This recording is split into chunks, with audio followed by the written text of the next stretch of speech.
The first, known as Red 6, carried around a silent but deadly weapon at all times. It was a small Walther PPK 9mm with a clever suppressor that was decorated with a small red band inscribed around its base. The pistol itself was short, sleek, and had a fitting curve in the grip.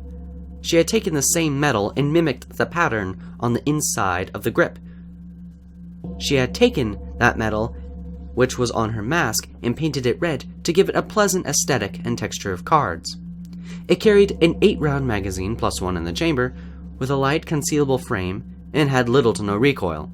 A perfect weapon for an assassin like herself, and she promptly named it Black Ace.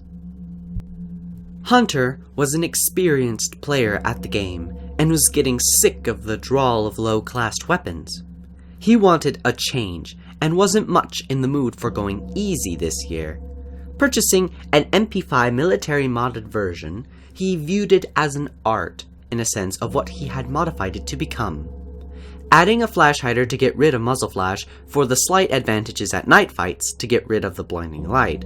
Fitting it with a shortened barrel to go hand in hand with the up-close and personal phrase along with a collapsible stock. Hunter, as a hunter, came well prepared with well over 4 magazines carrying 30 bullets at the ready.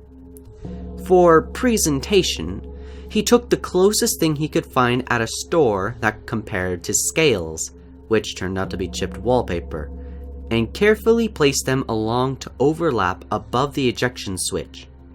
He spray painted it blue, all except one, which was the snake's eye. He lined it up so that it appeared that the trigger was the fang, and above, on the casing ejection line, he put more fang-like images down to the stock. Hence, he named his weapon Riptide. Next was Enigma, who was carrying twin M45 Colts with custom fittings for either. His left-handed one, which he promptly named Selena, and the right one he named Sally. The left was fitted with an 8-inch barrel and the right was shortened to a 5. They were pretty standard after that, aside from one mod he placed on their sides. Inscribed along the barrels of the twin guns, he placed sharpened and jagged amethyst along it, which acted as a hand-wielded saw blade on each side to cut through skin and clothing with a pistol whip of the guns. As for KK, he had a more sinister means of disposal for his targets.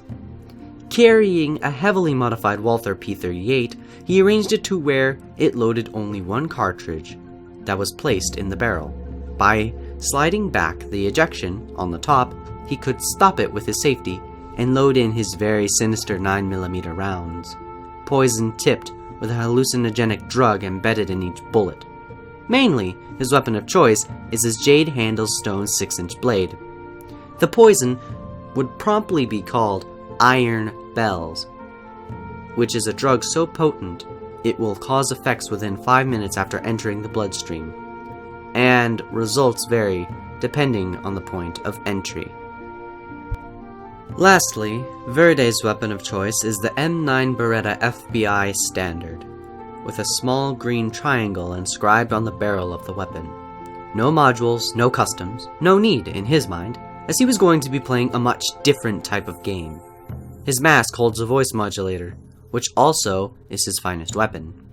Being able to turn up the decibel range to a much higher volume, that is, a target to either enough pitch to break glass, or a bass pitch with a high enough volume to rupture and damage eardrums. Very sinister weapons indeed, for a very sinister game.